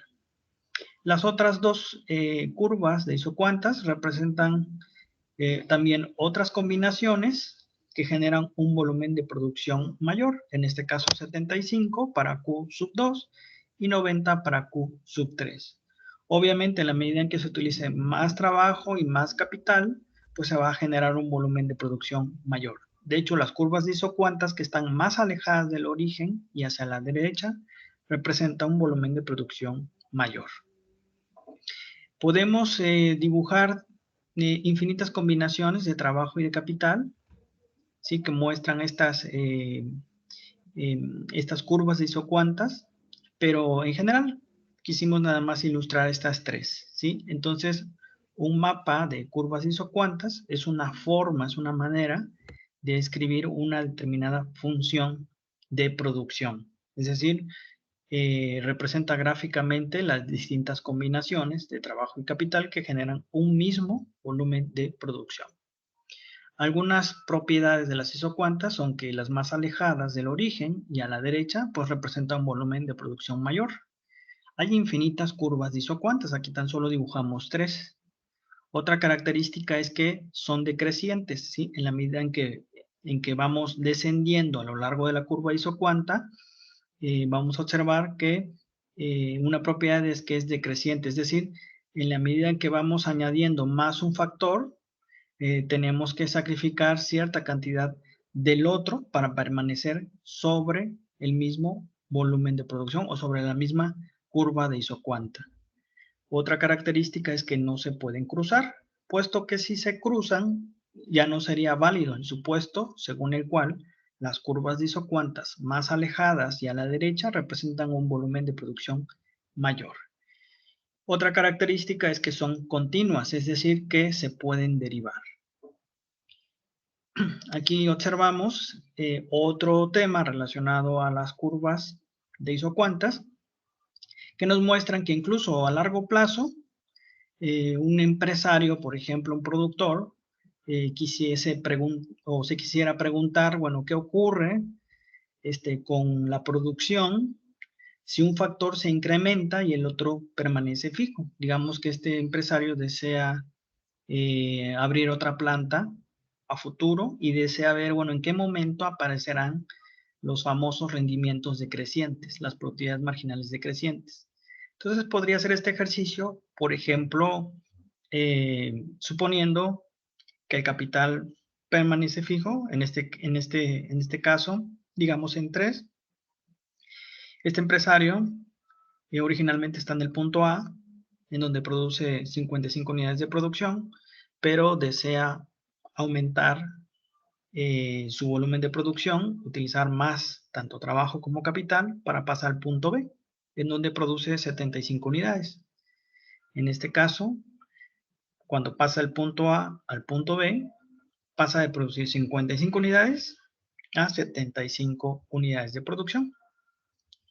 En este caso, el cambio en la producción es de 20 y cuando pasa del punto B al punto C, pasa de producir 75 unidades a producir 90.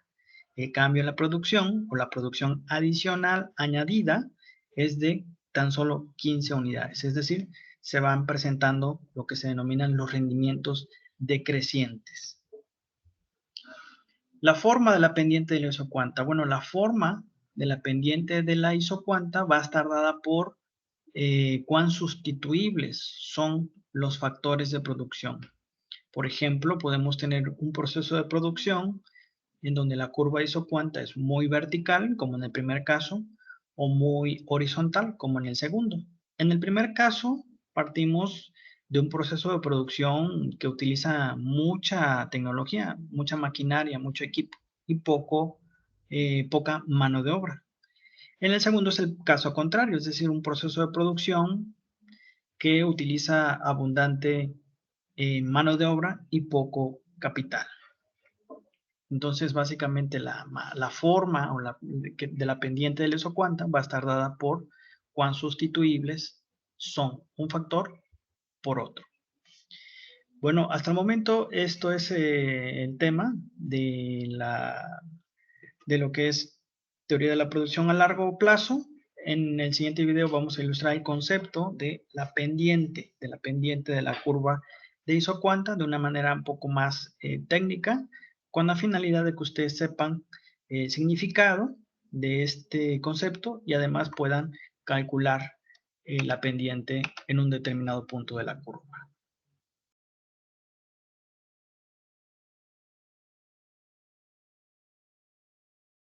Disculpe, profe, tengo otro video de cómo graficar la curva isocuanta. Adelante, adelante.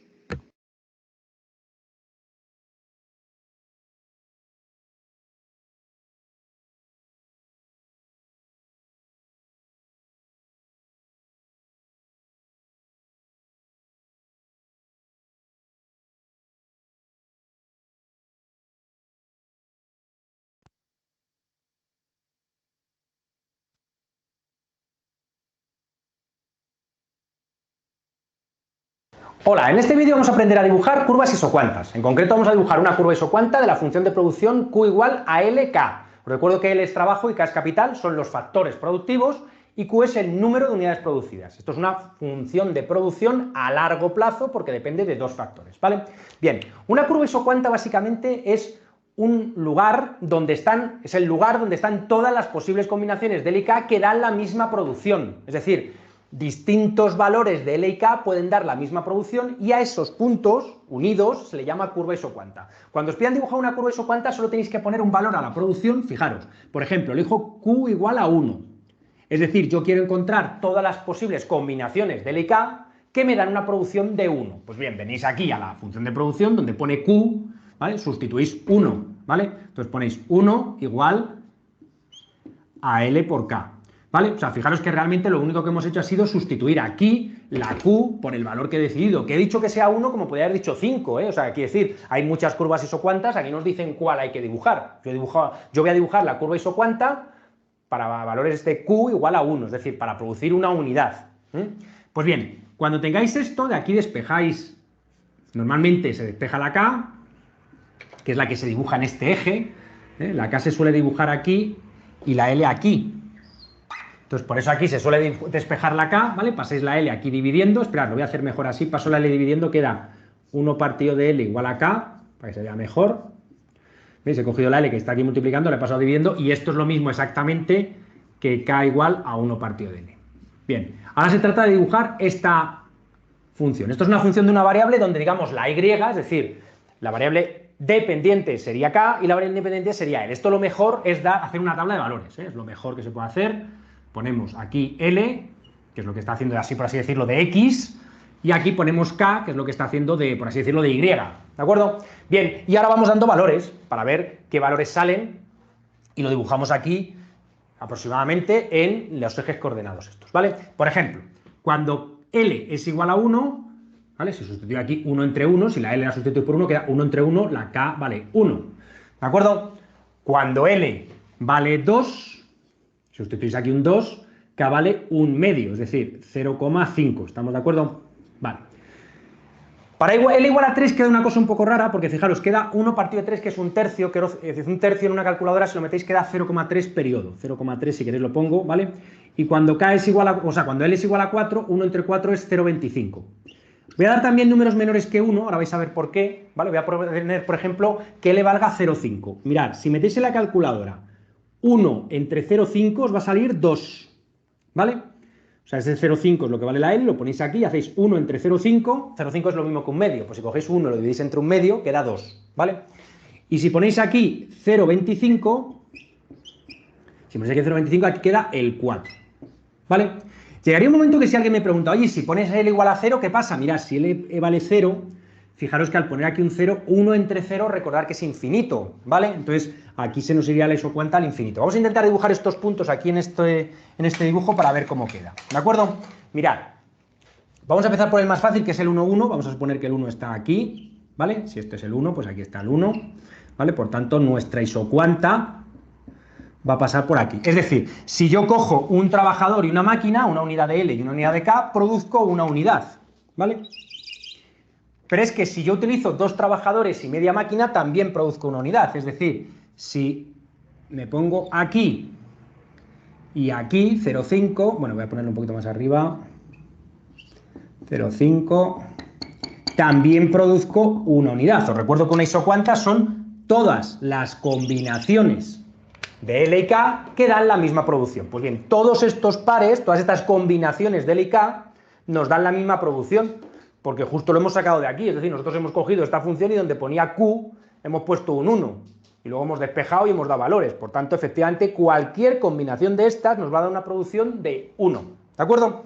Bien, pues para 3, ¿vale? Si cojo 3 trabajadores y 3 trabajadores y 0,3 periodo de K, me queda aquí, ¿vale? Y luego, si cojo el siguiente, voy a borrar esto un poco para que no quede tan... se vea menos, estaría así. ¿Vale? Y luego para 0,25, que no sé si se va a ver en la cámara, 0,25 sería esto, ¿vale? La L vale 4, es decir, la L estaría pues por aquí. L igual a 4, aquí.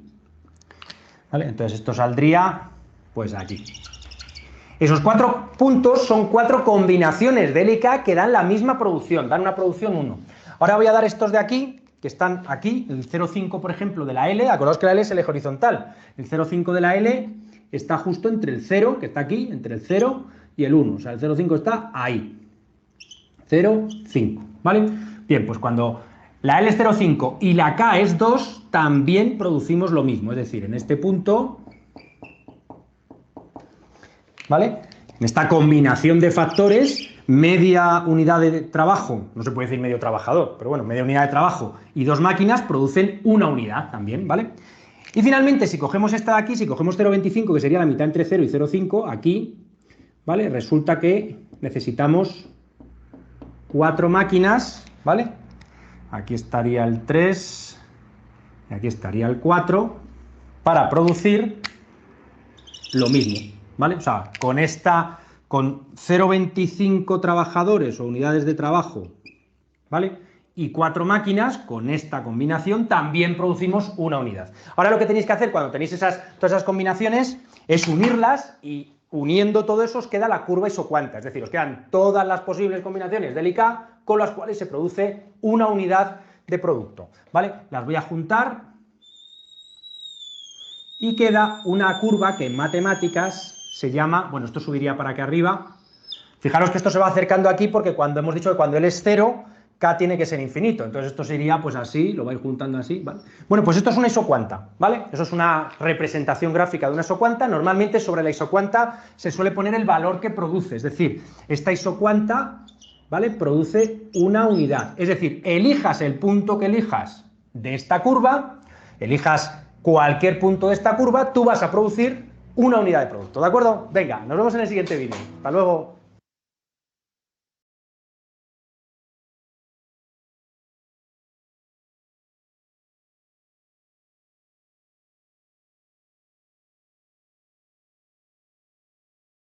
Esos serían los videos.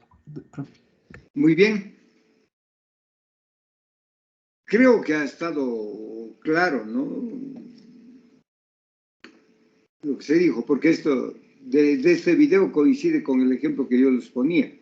Pero bueno, para que ayude a dibujar la isocuanta, ¿no? Por eso les decía, las isocuantas son mejores cuando se alejan del origen. Ahí estamos con más eficiencia, pero bueno. Siempre y cuando los factores de la producción sean menores para encontrar una mayor producción. ¿Tienen preguntas, comentarios? ¿Está claro todo este tema de las isocuantas? Después vamos a ver los isocostos, etcétera, pero eso es otro tema. Un poco esto de la función de producción, yo quería que vaya a la función de producción para que ustedes puedan relacionar la isocuanta con una función de producción, donde intervienen los dos factores, que son trabajo y capital, que es con lo que uno hace combinaciones, ¿no? para tener mayor eficiencia, mayor productividad, mayor competitividad. Y claro, y también hemos visto, ¿no es cierto?, está la relación marginal de sustitución técnica entre trabajo y capital, que es un poco lo mismo, ¿no? O sea, es reemplazar trabajadores por máquinas o máquinas por trabajadores.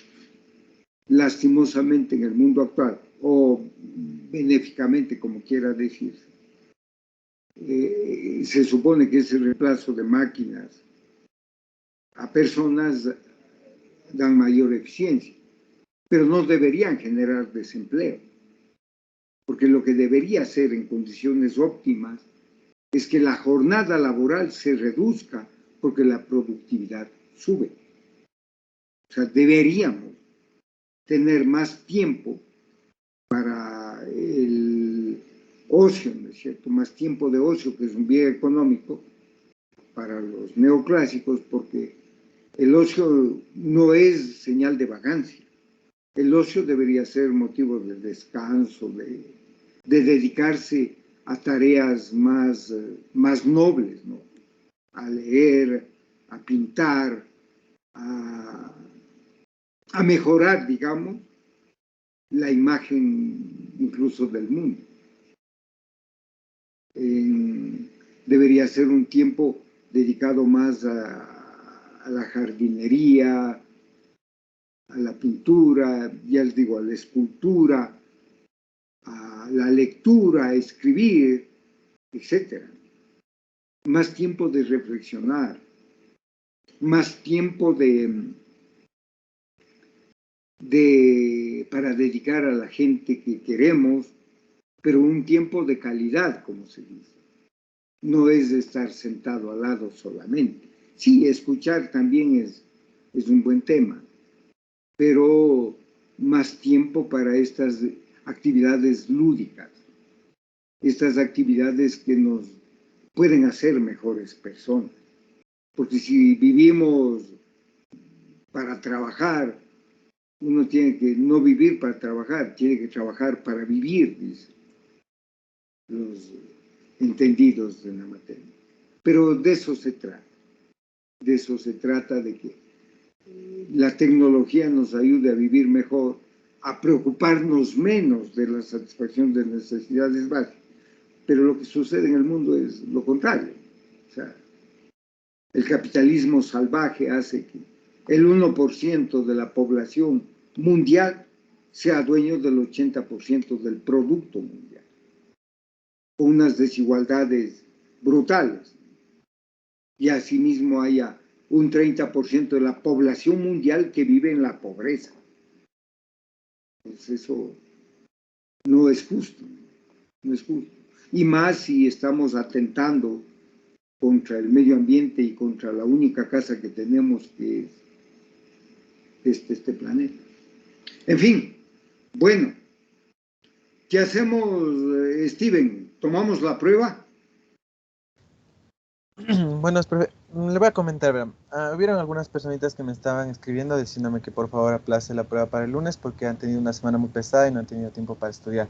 Es un grupito de personas. Otros me dijeron que quieren tomar hoy porque hoy es todo y quieren tomar hoy. Otra persona me dijo que no va a estar para la prueba. Y una compañera me dice que solo tiene permiso para hoy para dar la prueba, profe. Entonces son los casos y entonces dígame usted ahí cómo hacemos. Yo le comento todo. Vea, lo único que le puedo decir, Steven, es que yo creo o quiero que esta nota de su prueba sea superior y bastante superior a la anterior. Es decir, yo quiero que esta nota sea la que compense lo que pasó con la prueba anterior. Eso del permiso lo lamento, o sea, somos estudiantes a tiempo completo.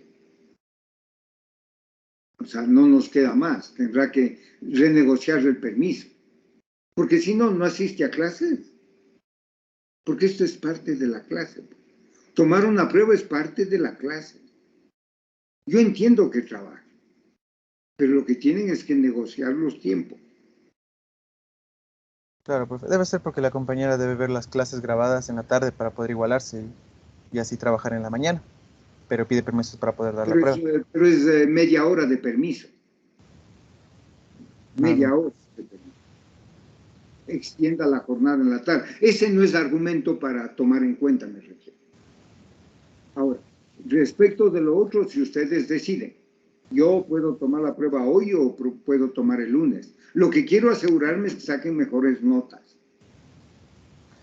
O sea, y ahí sí ustedes me dicen.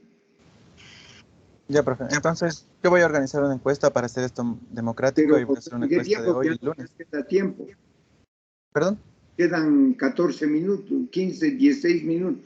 Claro que la prueba es de 15 minutos. Claro. Pero le voy a ser honesto, profe, la verdad es que esta semana también tuvimos prueba de conta, tuvimos prueba de cálculo y ahorita también de micro y sí sería Pero bueno que si entonces me ustedes tomar dice el lunes que si es es que quieren mejor una el buena nota. lunes, que es mejor el lunes, que eso les ayuda. Yo no Pienso yo tengo que sí. problema. Yo, vean, no quiero complicarles, lo que quiero es ayudarles. Si es que ustedes creen que el lunes sacarán una mejor nota, vea, yo no tengo el más mínimo problema en postergar al lunes, para que tengan el fin de semana para revisar la materia, estudiar, en fin. Profe, de mi parte sí sería mucho mejor, por favor, que nos tome el día lunes. De acuerdo, Melissa. ¿Quién más opina? Opinen los demás rápidamente. Me Para parte también, poder profe, sería buena tomar suerte. una decisión. Porque yo no tengo problema, les digo la verdad. O sea, para mí me es indiferente. Lo que sí quiero es que ustedes tengan una mejor nota. Si es que ustedes en su conciencia dicen, no, el lunes estaré mejor preparado que ahora, yo no tengo dificultades. O sea, profe, por mi parte de igual manera, o sea, sí sería bueno que sería que nos tome la prueba el día lunes, así nos podemos preparar un poquito más, ya que, como dice mi compañero, sí hemos estado a full esta semana. Ya, entiendo. Entonces, quedamos en eso. ¿Alguien opina lo contrario? Dígalo ahora. Si no, no hay problema. Dejamos para el lunes entonces. Pero si alguien dice no, no ahora mismo, tampoco tengo problema. Lastimosamente es una decisión de la mayoría. Si la mayoría cree que está mejor preparado el lunes, vean. Porque no puedo analizar caso por caso. Lastimosamente, porque la prueba es general, va para todos. Tampoco puedo hacer muchas pruebas, ¿no? Porque eso también es injusto. Porque les tomo ahora a unos de lunes a otros, tampoco puedo. Porque es injusto. Porque todos deben tener la misma opción. Si el fin de semana les ayuda a prepararse mejor, vean, vamos para el lunes. Si esta semana ha sido complicada para ustedes y el lunes van a estar mejor preparados, enhorabuena. Ya les digo, a mí lo que me importa es que su prueba sea la mejor posible. Profe, otra cosa. También hay unos compañeros que me dicen que la anterior prueba lo que más se les dificultaba es que no había tiempo para responder. Por ejemplo, analizar las preguntas si les toma un ratito y a veces se les acaba el tiempo y toca poner al azar. Entonces, ahí, si puede aumentar unos, yo que sé, unos 2, 3 segundos, sí nos ayudaría bastante. No puedo darles más tiempo por un problema, porque se corrigen las preguntas, pues, Steven. Solo unos 2 que 3 segundos más, porque tampoco 5 minutos una prueba latera, pero tampoco 2 segundos. Pues, algo así más. Puedo ampliar lo más que pueda el tiempo. Sí. Un poquito más. Puedo ampliar para el análisis. El tiempo, sí. Pero ahora también van a haber un par de ejercicios. Claro. Y ahí sí les doy mucho más tiempo. Pero yo espero que sean ustedes honestos y no se corrijan. Y a veces se corrigen mal, que es peor. Sí. Por eso les digo, o sea, cada uno concéntrese en su examen. Porque, miren, yo cuando era estudiante, ¿sabe qué hacía? Yo tenía un grupo de estudio de excelentes compañeros, que nos hicimos amigos por ser responsables también. Pero yo me llevaba con todo el mundo porque era dirigente estudiantil. Fui presidente de curso, presidente de la facultad, etc. Y fui el mejor egresado también. Y trabajaba también, daba clases también. O sea, sí se puede. El tiempo, vea, hay que saber distribuir los tiempos. Entonces yo no tenía ningún problema. ¿Qué hacía con mis compañeros? Estudiar juntos. Decía, nos convocábamos a estudiar para resolver rápido los temas. Pero el día del examen me sentaba primero.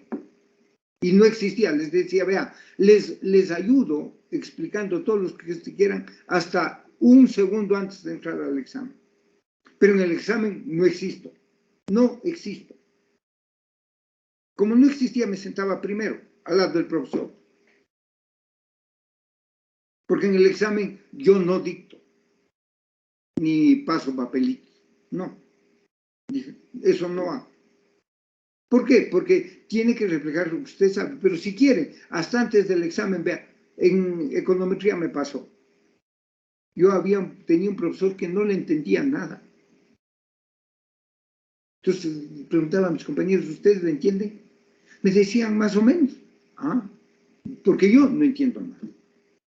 Como no entendía nada, yo era jefe de centro de documentación y en el banco. Entonces iba a la biblioteca del Banco Central y revisaba los libros de estadística o revisaba los libros los sábados de estadística y de econometría para poder entender todo el proceso. Llegó el día del examen. Entonces, ya les dije a los compañeros, a ver, estudiamos, quieren, con mi grupo, no quedamos, bueno, veámonos aquí el sábado para usar la pizarra del aula. Quedamos en encontrarnos sábado, después de clases. Habían clases de 7 a 8:30. A las 8:30 nos encontramos, perfecto. ¿Saben que fui a las 8:30 y estaba todo el curso? Todo el curso. Dije, a ver, no íbamos a estudiar solo un grupo de 5 compañeros. No, dices que nosotros también no sabemos. Ahí me permití carajearles. Dije, carajo, si no saben por qué demonios no dicen, no sé. Si yo soy el presidente del curso, si ustedes me decían, no sé, les decía al profesor, vean, no sabemos. Pero ahora ya estamos con la fecha de examen. Es el lunes. Y hoy es sábado. Entonces no puedo negociar con ningún profesor ahora. Y menos con este profesor. Así que me tocó dar la clase de econometría. Desde lo que yo aprendí en los libros. Desde estadística, de cómo se calcula ¿no es cierto? Un test T, un test F, el chi cuadrado, y luego qué es un coeficiente. Pero ya digo, matemáticamente. Como tenía experiencia de profesor, me tocó dar la clase. Y el día del examen, no fue suficiente la clase. Todo el mundo estaba alrededor de mi hoja, porque llegó el profesor a las 7 de la mañana, dijo, regreso a las 11 a recoger el examen. Entonces yo hice los ejercicios. Habría sido preferido que hagan la pizarra el ejercicio. Todo el mundo copiaba. Entonces, como había que interpretar los resultados, dije, vean, pongan sus propias palabras. No copien. Pero resulta que como no sabían, copiaron hasta las palabras de explicación.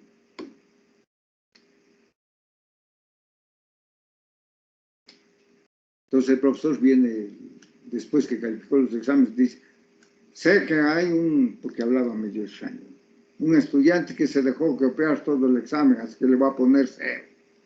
Dice, póngame el 0. Si quiere le hago el examen en la pizarra.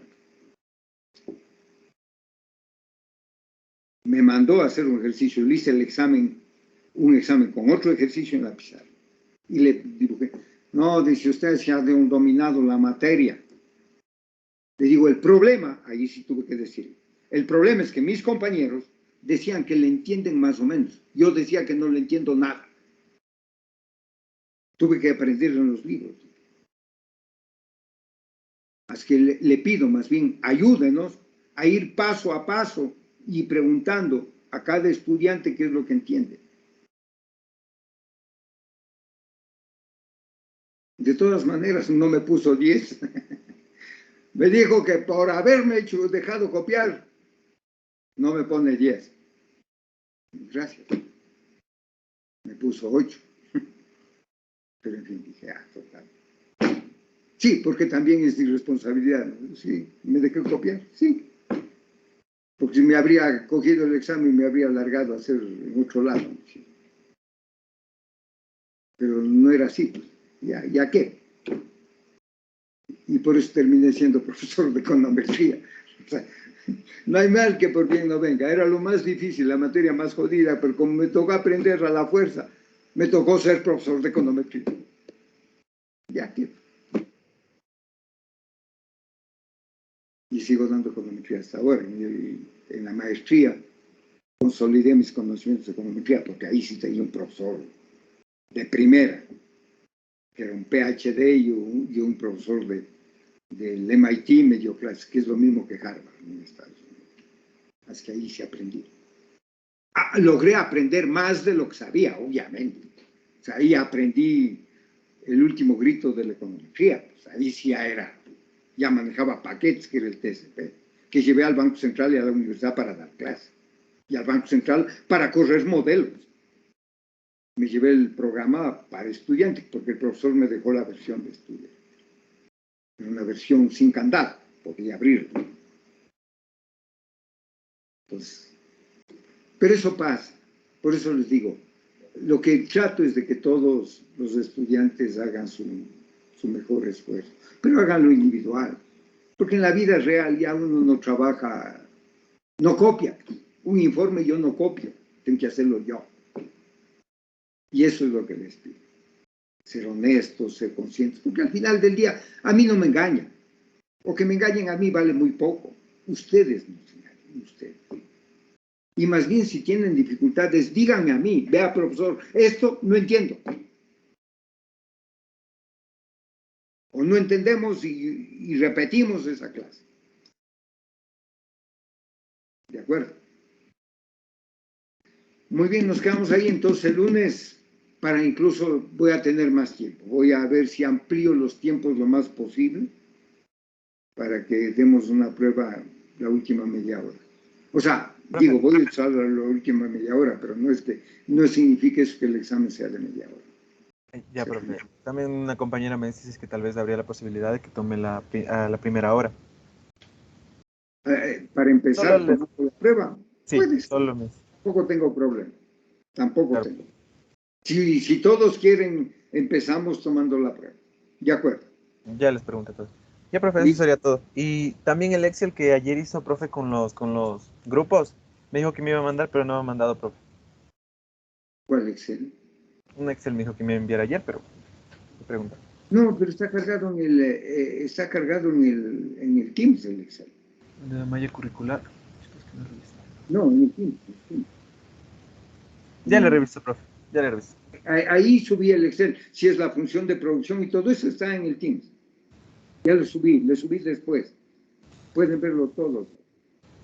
Ya, profe, era el otro Excel, pero no importa, ya le hago yo mismo.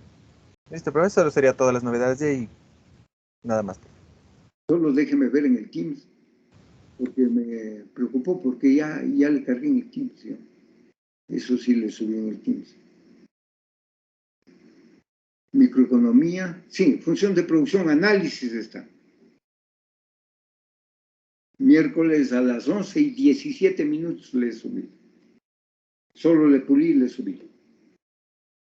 Listo. Entonces nos vemos el lunes. Cuídense. Un buen fin de semana. Gracias, profe. Un buen fin de semana. Igualmente. Ya. Hasta luego. Muchas gracias, profe. Gracias. Chao. Que estén bien. Gracias, profe. Hasta luego.